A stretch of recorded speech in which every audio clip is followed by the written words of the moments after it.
Cybersecurity Conference by SISAP. The future begins with security.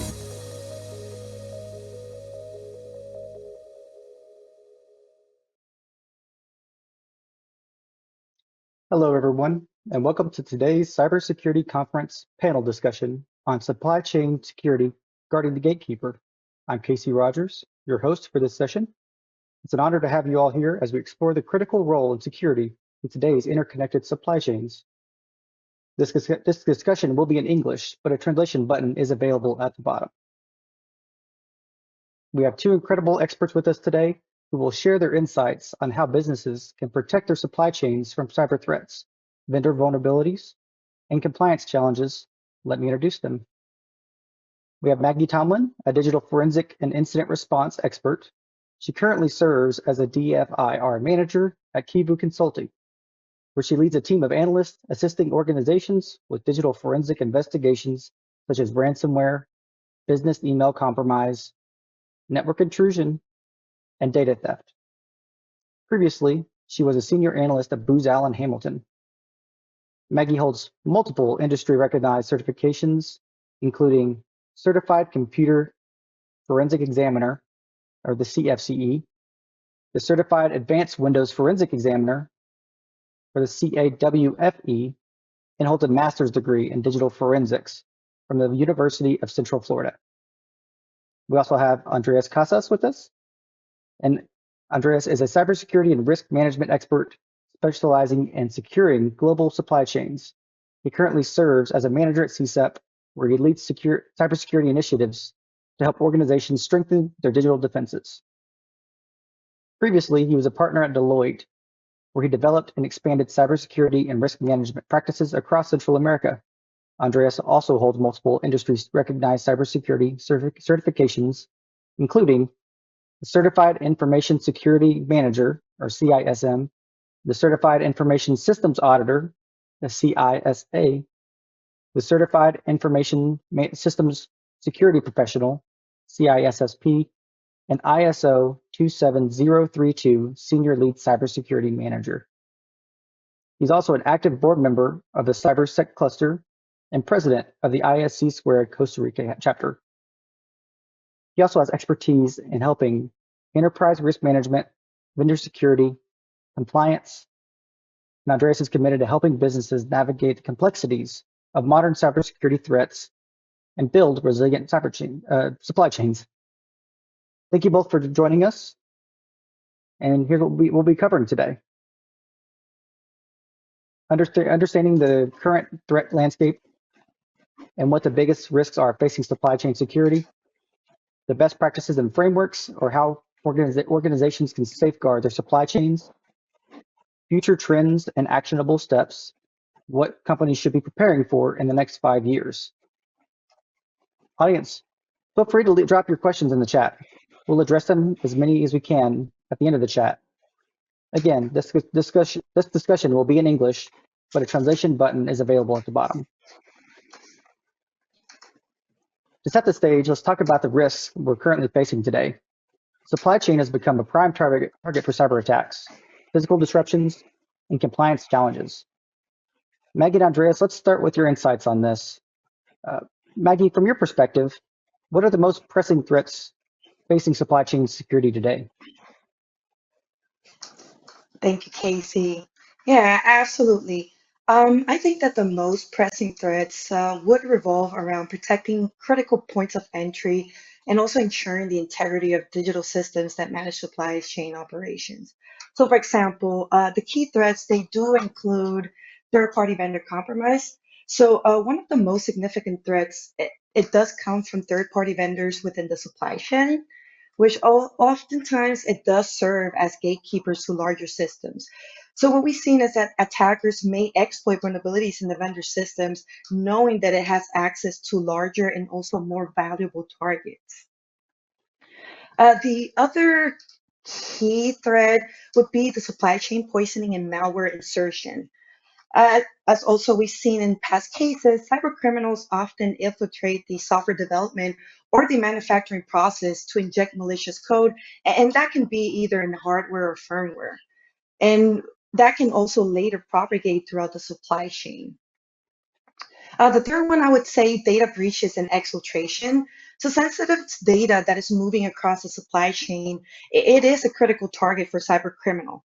And that can include intellectual properties, proprietary business data, and also customer information. Another threat, of course, ransomware and extortion. So ransomware attacks targeting the supply chain can do a lot of things. And one of them is locking the critical systems and also preventing organization from fulfilling either their orders or also processing, payments. And we've seen that this type of attack, it is often initiated by gaining access through weak supply chain partners. Another threat, I would say, APTs or advanced persistent threats. So APT groups are targeting supply chain infrastructures. They are particularly insidious as they evolve into long-term infiltration by a highly skilled group of cyber criminals. They tend to exploit the gatekeepers' trust and use lateral movement to infiltrate multiple organizations from within the supply chain. Another Definitely. key threat, which I think some yeah, absolutely right. And one of the other key threats that I think we oftentimes overestimate would be insider threats, right? Insider threats, particularly from those that has privileged access to critical supply chain systems, and that can be either employees and even the contractors of gatekeepers, they do remain always a constant risk. And we know that malicious insiders can leak information, disrupt the supply chain, and also provide external attackers with access. And then Yeah, most I definitely. would say, yeah, I would say that the last key threat that I can think of is the lack of incident response preparedness. And that is among the suppliers. So many suppliers, they may lack the adequate incident response plans or even the capability to deal with cybersecurity incidents. So a breach at a supplier could quickly cascade to the entire chain. So yeah, Casey and everybody who's listening, I would say that in this specific context, guarding the gatekeeper, it does involve proactively identifying the vulnerabilities in third-party systems, also that monitoring of critical entry points, and ensuring that robust DFIR capabilities are in place at every level of the supply chain. So effective collaboration, swift response, and continuous monitoring are key to securing these vulnerable access points and mitigating the risks that are associated with cyber attack on the supply chain. I definitely agree. Well, building on that, Andreas, many organizations, like Maggie also said, they rely on third-party vendors. How do supply chain vulnerabilities expose businesses to greater risk?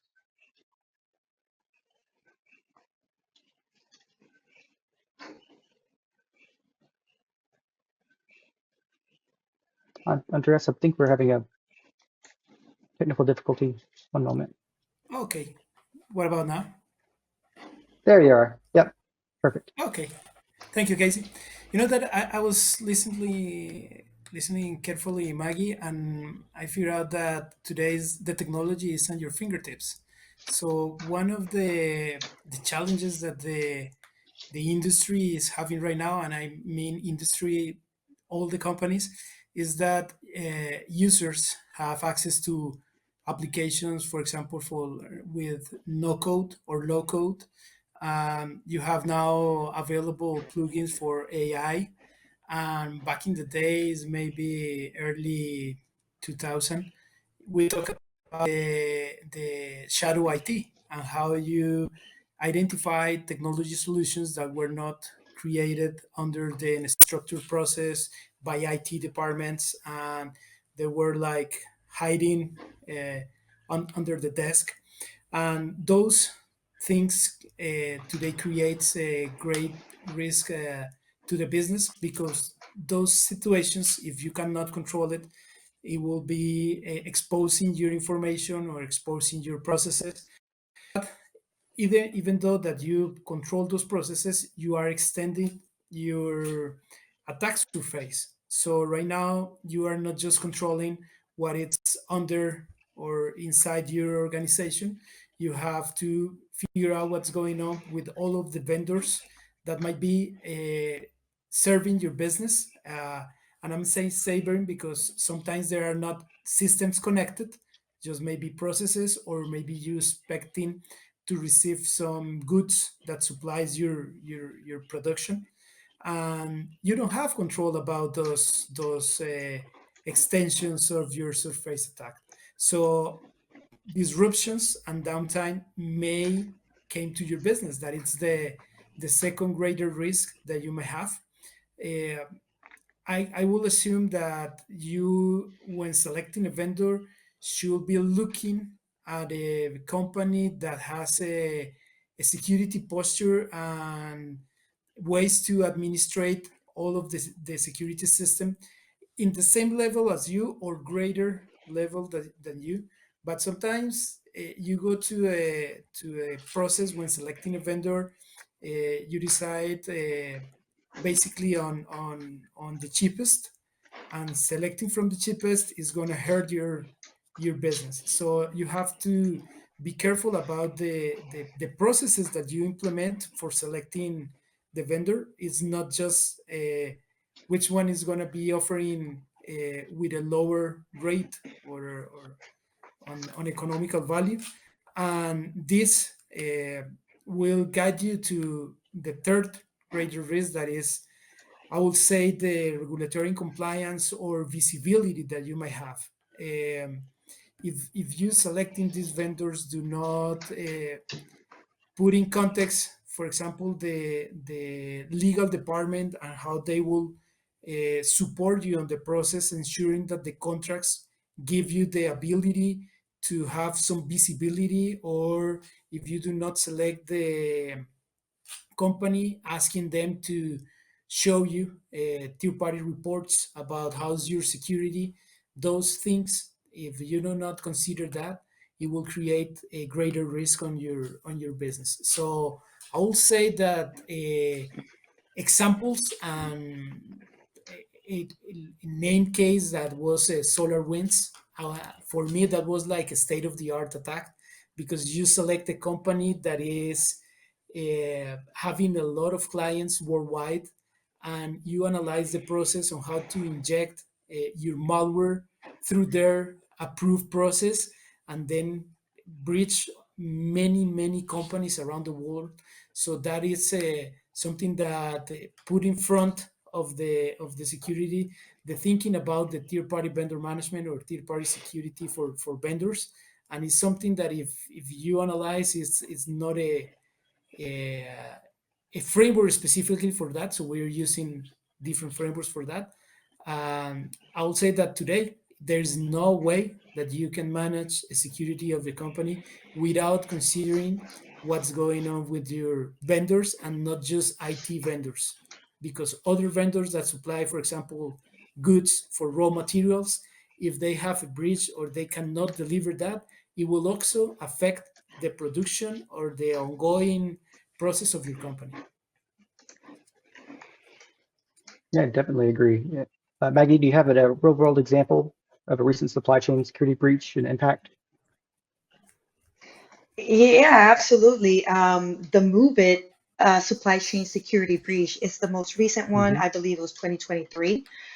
So for those who are joining us that don't know what that consisted of, it was a widely used secure file transfer platform. So that's what Move It is.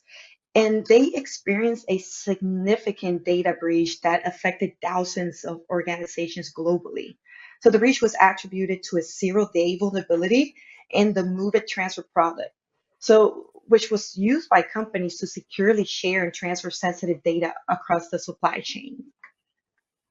So, and to talk about a little bit how the breach happened, the hackers, they did exploit a vulnerability in Movie's web application. Like I mentioned, it was a 0-day, and they gained unauthorized access to the servers. So by doing that, it did allow the attackers to steal sensitive data from organizations that use MoveIt as part of their file transfer operations. So the breach was so sophisticated And it did also affect organizations across multiple industries, such as finance, healthcare, and also government agency. And like I mentioned, the data that they were able to exfiltrate, it all included personal data, financial data, confidential business information, among also many types of data that was stored in the MOVEit platform. So basically, that's what happened, and that's the real world example that I can think of that happened recently. Of course, prior to that, it was SolarWind, like Andres mentioned. Casey, I would like to add an example. Yeah, of course. And for companies, you depend on banks. You cannot work or you cannot run a company with a banking operation up and running 24/7. Imagine that something happens to your bank and it's out of the business maybe like 2 or 3 days. It's difficult to find that, but we have seen some cases in Latin America where the banks were hit by a ransomware. And the problem is that sometimes, maybe depending on the country, systems are not connected directly to the bank. Some companies does, some company doesn't. But imagine that you don't have that link, so you will be safe in your IT environment, but you don't have a way to pay payroll, or you don't have to pay a way to transfer and pay invoices, or you don't have a way to collect money. You cannot receive the collection. So even that the systems or the companies are not connected, uh, people sometimes think that the bank is not part of the supply chain, and that is an example of a company that it's well connected to your processes or to your operations, and if something happens to them, you will be in a hurry. Uh, Not saying that they cannot recover the information today. You cannot imagine a bank that will not have backups to recover from that. We are not talking about the recovery.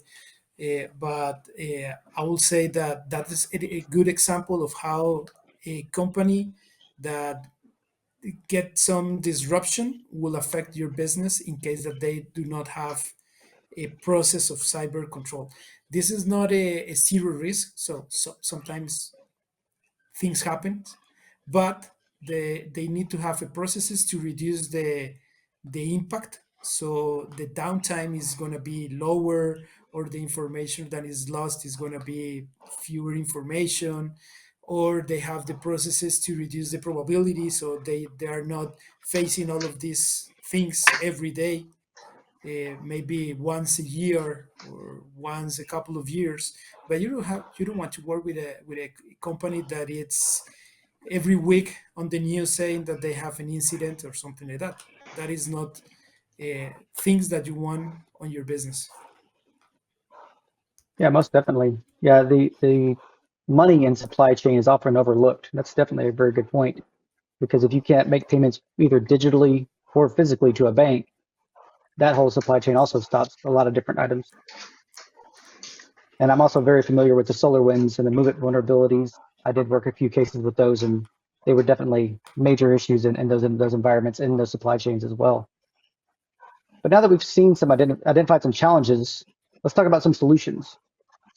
Organizations are adopting different strategies to secure their supply chains, but what actually works? Andreas, let's start with you. What security frameworks or best practices do you recommend for companies to protect their supply chains? I was not any specific framework today created for supply chain. We are using the frameworks that are available for the industry. For example, the cybersecurity framework for NIST, or the ISO 27001. Those frameworks will give you an overall look at the controls that you might need. So companies, they need to understand the vendors they have, and I would say they can create like a grouping process to say that those are the high risk or the more relevant vendors that I have, and you apply strict processes to them. When I say more more says it may be that you have a contract that allows you to audit or procedures, or they present you audit report about how are their controls in place and how they are working. But also you can do some things that are more related on your side. That will be, for example, your architecture, a zero trust architecture. You have systems interconnected. You can ensure that your systems require continuous verification to access your information. And obviously, the monitoring process will give you an excellent view in case that you have it tuned to detect an anomaly on the communication, on the traffic. The Then you will have to implement a process for risk management. So there is a risk assessment before onboarding, or even before onboarding, selecting who's going to be a vendor.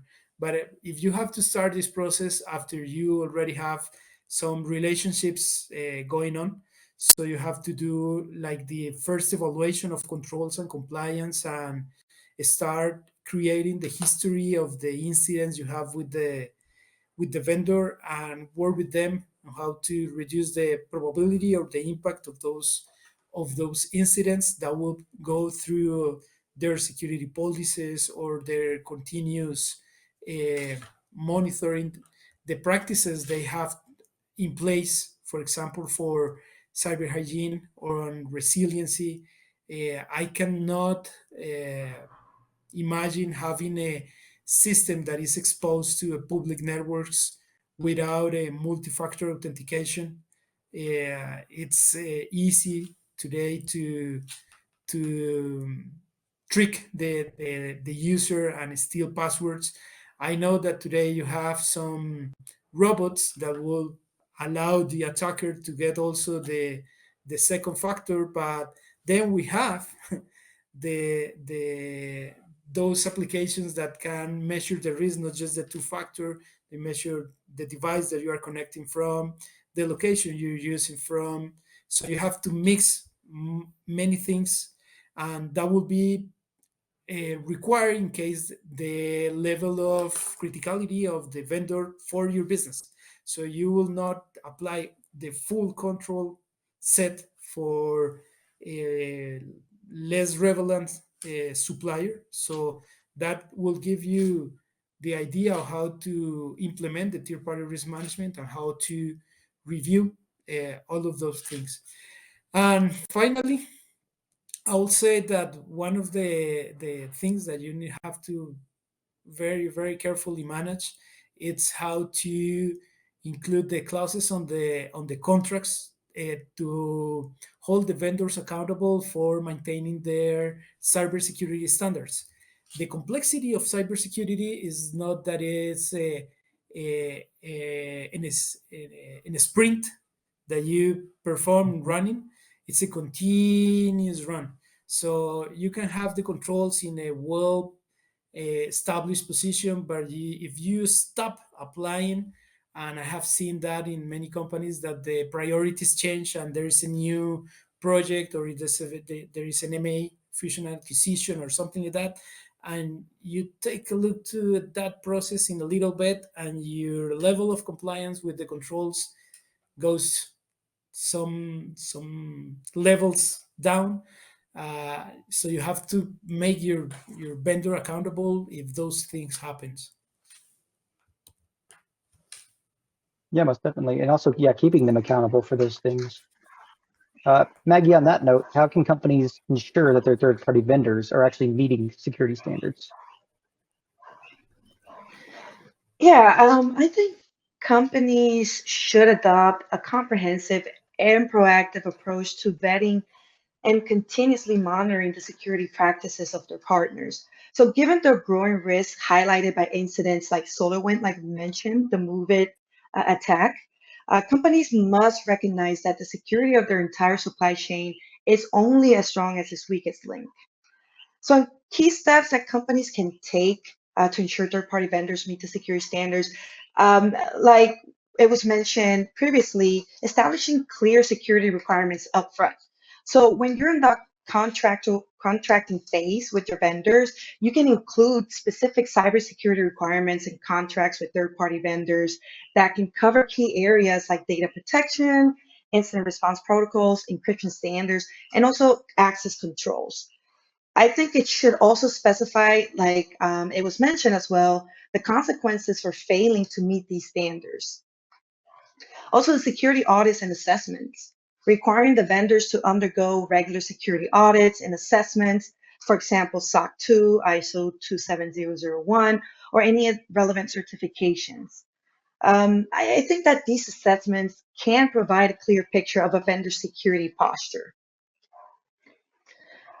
Another key step, I would say, conduct a thorough risk assessment, third-party risk management, for example. So before engaging with a vendor, like it was also mentioned, you can conduct a thorough risk assessment to understand the security practices. And I think that that can include reviewing the security policies and procedures, and also even the incident response capabilities. As well, under the same category of risk assessment, you can do a business impact analysis, evaluating the criticality of the vendor's role in your supply chain. So if they handle sensitive data or critical infrastructure, I think that the level of scrutiny should be even higher. So determine how much access they will have to your systems and what are the potential impact that that could be as part of the risks in case of a breach. As well, the continuous monitoring, auditing, also mentioned, keeping that ongoing monitoring. I think that security does not end with onboarding. A company that implement continuous monitoring to detect vulnerabilities in the supply chain. And that can include monitoring the vendor's network for unusual activity, reviewing logs, and even ensuring compliance with agreed upon security practices. And also penetration testing and vulnerability scanning. So conducting a periodic penetration and vulnerability scanning, not only on the vendor system, but also on your own system, these tests can help uncover weaknesses even before attackers can exploit them. So it's a really proactive measure that can be taken there. Also, we can enforce secure data handling and access controls, and that could be with access control policies. You can limit the vendor access to only the data and systems that are necessary for the completion of their task. So I think implementing role-based access controls and applying the principle of least privilege can reduce, I think, a lot the risk of exposure. And then data encryption, and that's one thing that we can think about the MOVEit incident. So requiring vendors to encrypt sensitive data, both in transit and at rest is a key step that can be done. So ensuring they comply with industry-specific standards, and that could be GDPR, HIPAA, or whatever the case may be, for handling the sensitive customer or even business data. And one that could be also overlooked as supply chain security education and awareness. So vendor training and security culture, or fostering that security culture. It can extend beyond your organizations to include third-party vendors. So encouraging a shared responsibility for cybersecurity can definitely help create a more cyber chain. And I think the last one, planning for the worst. So redundancy and vendor failover, I think it's important, right? Ensuring that there are backup plans in case a critical vendor experiences a breach or even service disruption. And that can include having an alternate vendor or backup systems in place, can ensure that business continuity and mitigate the risk of prolonged downtime. So I think that's definitely one important key step. So in short, by these strategies, companies can better ensure that their third-party vendors are meeting security standards And like I mentioned, security is not a one-time effort, but it's definitely an ongoing process that requires continuous attention, collaborate, even risk management to protect the entire supply chain from these evolving threats. Most definitely. On that same note, what role would you think automation and AI are beginning to play in supply chains, Maggie? Yeah, that's a pretty good topic to cover here. So automation and AI, they do play an increasingly crucial role in improving the security, efficiency, and even resilience of the supply chains. So both technology can enhance the ability to detect, respond to, and mitigate cybersecurity threats, particularly in the era of sophisticated cyber attacks and even complex supply chains. Mm-hmm. So threat detection and response. Right now, if we include AI and automation, you can do an AI-driven threat detection. Um, so AI can analyze a vast amounts of data from various sources within the supply chain, and that can include network traffic, sensor data, and logs. And they can identify patterns that might indicate a potential security threat or even a breach. So definitely handle way more data than a human can. And even if we add the element of incident response, when a threat is detected, automated incident response tools can immediately take actions to mitigate the impact. So, for example, automated systems can isolate compromised systems, block malicious IP addresses, or trigger predefined containment protocols, all without human interaction, right? Or even the intervention. So this reduces response time and limited potential damages. And as we all know in cybersecurity and incident response, time is of the essence. And I think also proactive vulnerability management. So if you automate the vulnerability scanning by using AI-powered tools that can continually scan the supply chain network, software, and even hardware for vulnerabilities, if you leverage these tools, they can identify outdated software, misconfigurations, or vulnerabilities that can be exploited by attackers. So adding that element of automation, it does ensure that vulnerabilities are promptly detected and prioritized for remediation, minimizing the window of exposure. Yeah, most definitely. Yeah, using AI along with the EDR or any threat detection, they can find what's normal and then begin to detect and block things that are abnormal. Again, along with the automation, that definitely helps. Andreas, do you have Absolutely. any thoughts on how AI or we could use automation to help the security supply chains? Automation and AI will help for monitoring some of the controls. There are solutions that give you like in scoring based on some simple situations that you can see from the public available information of your vendors.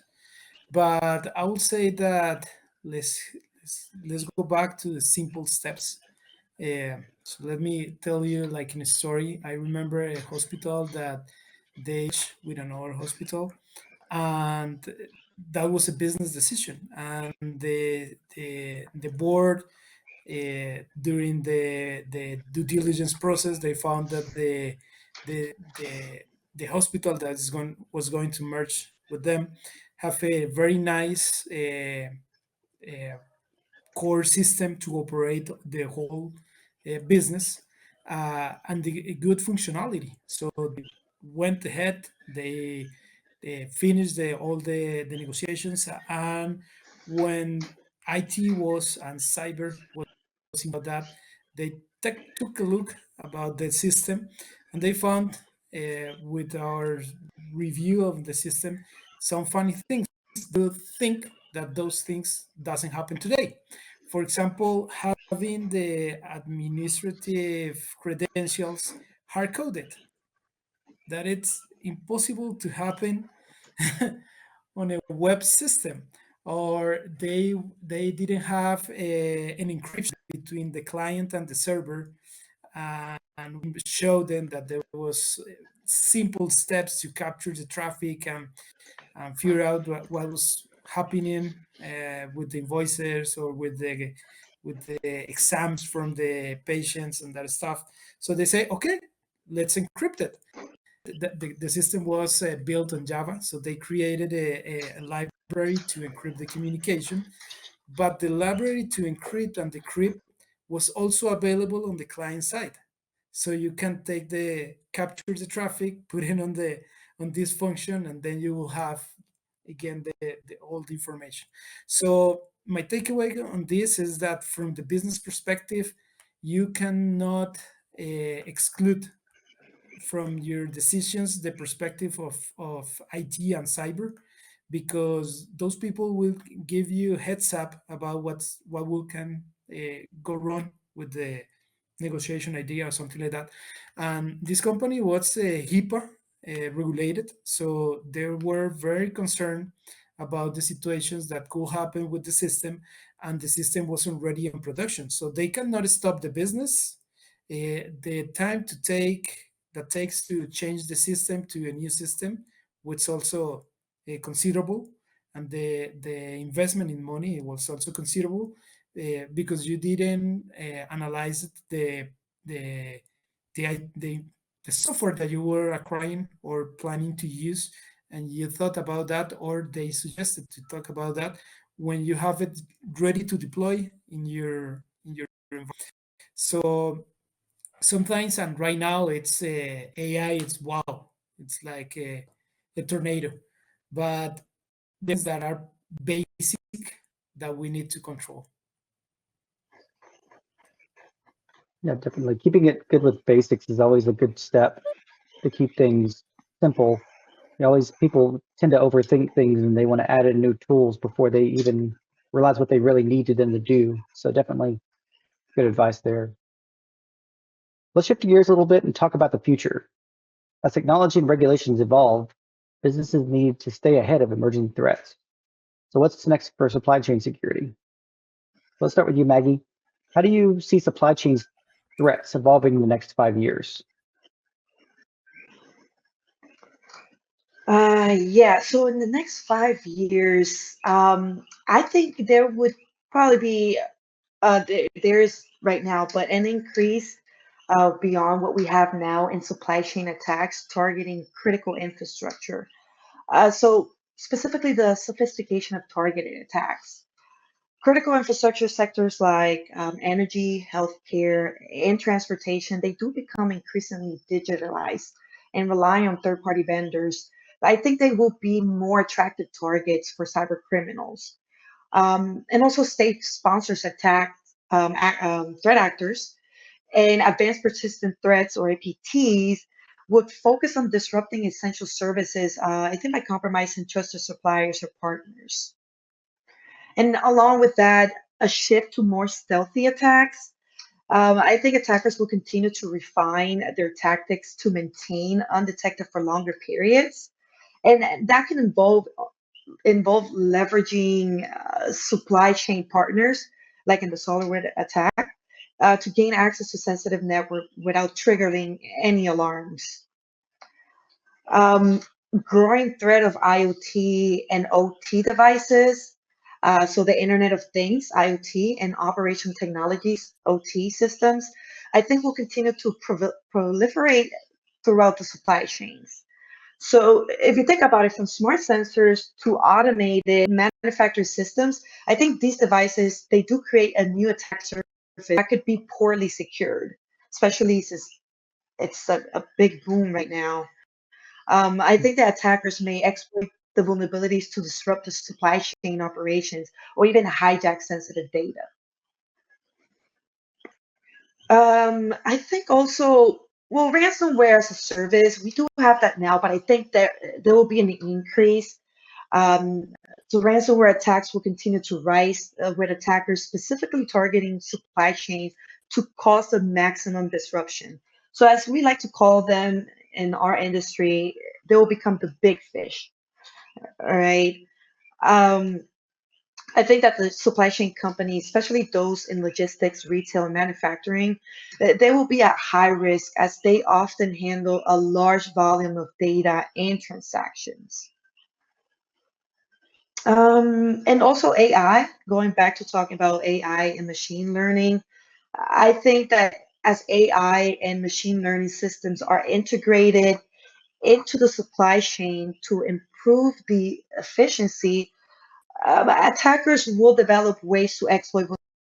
So, for example, adversarial attacks could manipulate AI models that are used for demand forecasting, fraud detections, or even predictive maintenance. The attacks could result in incorrect predictions, financial losses, or even safety issues in manufacturing processes. And then AI power attacks. On the same on the same side, the attackers might also leverage AI and machine learning to automate and optimize their attacks. So, for example, AI powers they could be used to scan for vulnerabilities across an entire supply chain, or even generate highly convincing phishing attacks that are targeting those vendors and employees. And then Yeah, but I would say that the last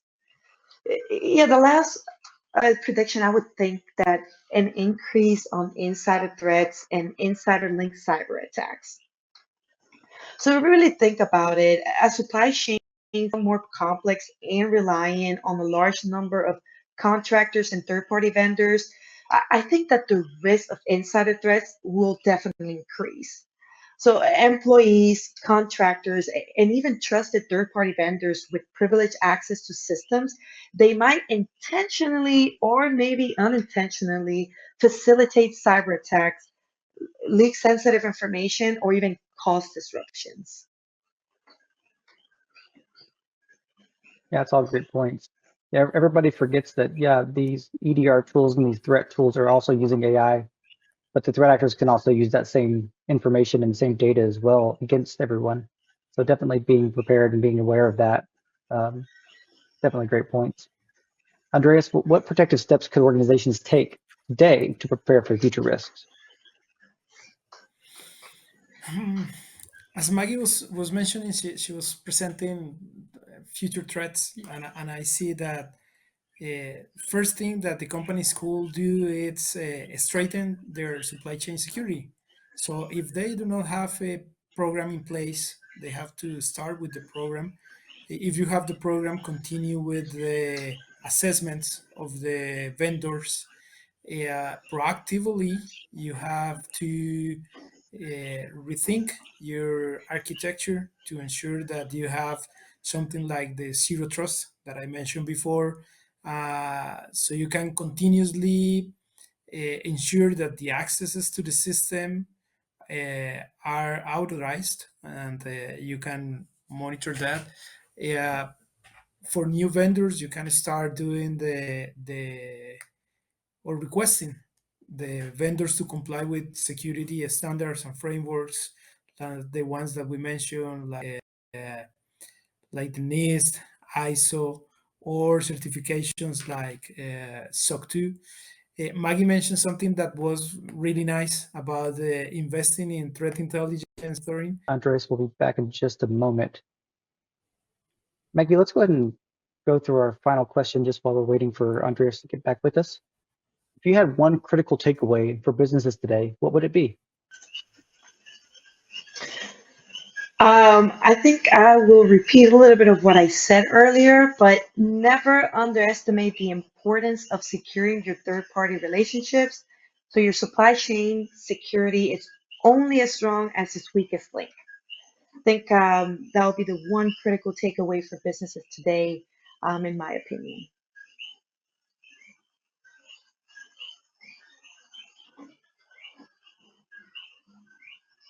Monitoring, those kind of things, along with AI, would definitely help in a lot of these supply chain vendors these days, and keeping track on making sure that they're keeping up with the audits that they need to have to be safe for your own business. We have Andreas back. Yeah, Apologies, Andreas. Sorry for that. I don't know what happened. So you can hear me right now? Yes. So Okay. I just asked So Maggie, let's go ahead and ask you the final question. What would you say your final takeaway would be if you had to give one critical takeaway for businesses today? the takeaway is that you cannot operate today without the capability of a process for third-party vendor management, and including security on that. There is an interconnected world, and you have interconnection with many vendors on your systems and on your processes to operate. So you have to consider that to make your business more resilient. Yeah, most definitely. Definitely want to make sure that we're having definitely resiliency and making sure we can stay up for the supply chains. Again, one section falls in a supply chain and the whole chain is no longer very useful. All right, before we wrap up, this has been definitely an insightful discussion. Thank you both, our panelists, for Maggie and Andreas, for being here with us today and for your expertise. We have a few key takeaways we want to mention. Again, threats are always evolving. Businesses must stay ahead of these risks in order to stay relevant and in business and not dropping the supply chain in any critical point. Vendor security and compliance are critical for supply chain resilience. Making sure not only your own company, but your vendors as well are definitely very, very important to making sure that you stay online and things keep moving forward. As well as proactive measures, AI and automation can help safeguard supply chains for the future. And for those who want to continue this conversation, feel free to connect with us on LinkedIn. This recording of the session will be available later on. I just want to say one last time, thank you, Andreas, and thank you, Maggie, for being here with us. Thanks, Casey, for having us, and have a good one. You guys as well. Stay secure. See you next time. Thank you. Bye-bye.